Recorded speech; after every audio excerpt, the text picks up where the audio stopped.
दोस्तों दिसंबर 2017 का दिन था। एक लड़के को सैलरी मिलती है और सैलरी मिलते ही वो सलमान खान बन जाता है और कहता है कि आज कुछ तूफानी करते हैं। लेकिन कुछ तूफानी करने के लिए सलमान की तरह थम्स अप नहीं पीता है, क्योंकि दिसंबर के ठंडी में उसे ठंडे की नहीं बल्कि कुछ गर्म की ज़रूरत थी। और उसके लिए उत्तर प्रदेश के मेरठ शहर में बने कबाड़ी बाजार के एक कोठे पर चला जाता है। जब वो कोठे के अंदर जाता है तो वहाँ पर एक से एक मॉडल जैसी लड़कियाँ उसके ही जैसों के इंतजार में खड़ी होती हैं। बेहद हसीन, बेहद खूबसूरत ये लड़कियाँ, और उनके मेकअप उनके खूबसूरती में और चार चाँद लगा रहे थे। उन्होंने बस इतना ही कपड़ा पहन रखा था कि वो सिर्फ अपने सेंसिटिव पार्ट्स को ढक सके, और वो उस लड़की को छांटने लगता है जो उसकी रिक्वायरमेंट को पूरा कर सके। और वो इधर उधर नज़र दौड़ाता है, तभी उन लड़कियों के बीच में से एक आवाज़ आती है। उस आवाज़ की कोठे पर कोई कल्पना ही नहीं की जा सकती है। आवाज़ आती है कि भैया तुम कहाँ थे। जब उस आवाज़ की तरफ देखता है तो उसके ही गांव की एक लड़की नैना होती है, जो कि रिश्ते में उसकी बहन होती है। उसको देखते ही उसका सारा तूफान गायब हो जाता है। वो कहता है, नैना तुम यहाँ कैसे, तुम्हारे घर वालों ने तुम्हें कहाँ कहने ढूंढा, तुम यहाँ क्या कर रही हो।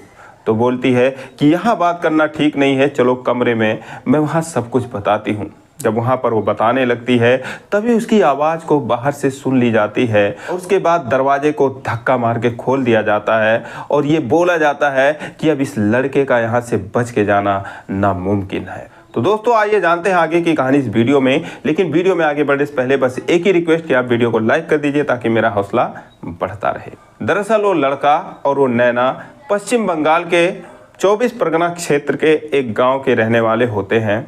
एक दिन की बात है, जब वो लड़की पढ़ के आ रही थी तो उसके बगल में एक कार रुकती है और दरवाज़ा खोलकर उसे अंदर खींच लिया जाता है। वो बताती है, जब मुझे अंदर खींच लिया गया तो मुझे कुछ ऐसा सुंघा दिया गया कि मैं वहाँ पर लगभग बेहोश हो गई। उसके बाद जब 3 दिन बाद उसे होश आता है तो उस नैना ने कहा कि मैं इस जगह पर जहाँ हूँ मुझे यहीं पर पहुँचा दिया गया था। उसके बाद मेरे साथ जो अत्याचार हुए, 15 दिन मेरे काफ़ी मुश्किलों भरे बीते। उसके बाद उसने कहा कि मेरे साथ जो कुछ हुआ मैं तुम्हें क्या बताऊं, मेरे साथ बहुत अत्याचार हुआ है और मैं यहाँ पर क्या कर रही हूँ ये तुम देख ही रहे हो। जब उसकी बात वो सुन रहा होता है, कहते कहते वो रोने लगती है, कहती मुझे किसी तरीके से यहाँ से निकालो। जब उसके रोने की आवाज़ बाहर आती है तभी एक लड़की वहाँ पर जाती है और धक्का देकर दरवाज़ा खोलती है और देखती है कि वो दोनों शराफत से बैठे होते हैं, जैसे कि एक भाई बहन बैठे रहते हैं। फिर वो कहती है कि क्या बात है। तो नैना कहती है, नहीं ऐसी कोई बात नहीं। वो कहती है कि नहीं, अगर नहीं बताओगे तो मैं मालकिन से जाके कह दूंगी, तो इस लड़के का यहाँ से बच के जाना नामुमकिन हो जाएगा। उस लड़की का नाम शहनाज होता है। तो नैना उसके सामने हाथ जोड़ लेती है, कहती है, देख बहन, मेरी तो ज़िंदगी बर्बाद हो ही चुकी है। अगर तू कुछ कह देगी तो इस लड़के की भी ज़िंदगी बर्बाद हो जाएगी। तो इसलिए प्लीज़ रहम कर, कुछ मत बता। ये मुझे निकालने के लिए आया है, मेरे गांव का ही लड़का है। जब नैना की ये बात शहनाज सुनती है तो उसकी आंखें भर जाती हैं। कहती है कि चलो तुम यहाँ की हो, कोई तुम्हें ढूंढते ढूंढते आ गया या इत्तेफाक से ही आ गया, लेकिन मैं तो बांग्लादेश की हूँ, दूसरे देश की हूँ। अगर मेरे परिवार का कोई चाहता भी होगा तो 7 जन्मों तक यहाँ नहीं पहुँच पाएगा।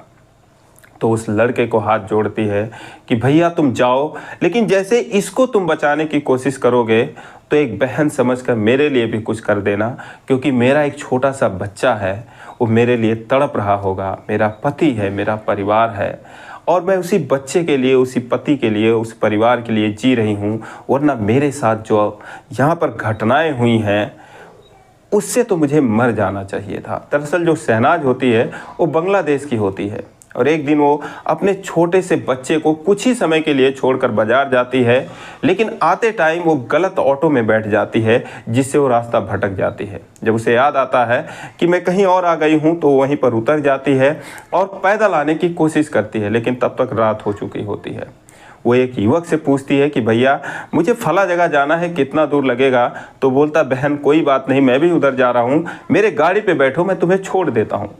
फिर वो उस शहनाज को अपने गाड़ी पे बिठा लेता है और बहन बहन बोलता है तो शहनाज उसके ऊपर भरोसा कर लेती है। उसके बाद वो युवक रास्ते में ही एक घर पे रुकता है, बोलता मेरा घर है, कुछ पानी वानी पी लेते हैं, उसके बाद चलते हैं। और जब वहाँ पर वो रुकती है तो उसके पानी में वो कुछ उसे मिलाकर पिला देता है, जिससे वो बेहोश हो जाती है। और जब उसे होश आता है तो वो इंडिया पहुँच चुकी होती है, कोलकाता में।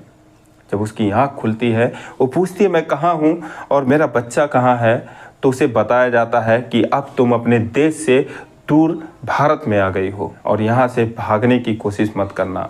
वो बोलती है मुझे किस लिए लाया गया है, मैं यहाँ नहीं रुक सकती, मैं अपने बच्चे के पास जाऊँगी। तो उसे खूब मारा जाता है और उसके साथ गैंग रेप किया जाता है।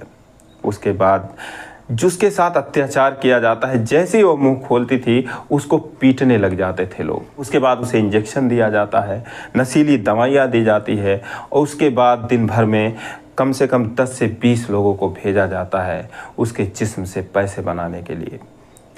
ऐसा करते करते जब उसे 5-6 दिन बीत जाता है, वो थोड़ी नॉर्मल हो जाती है। सब करते करते नशीली इंजेक्शन और नशीली दवाइयों से वो अपना सुध-बुध जब खो देती है, जब वो सब जान जाते हैं कि अब इस पर हमारा पूरा कंट्रोल हो चुका है, तो उसे वहाँ से मुंबई भेज दिया जाता है।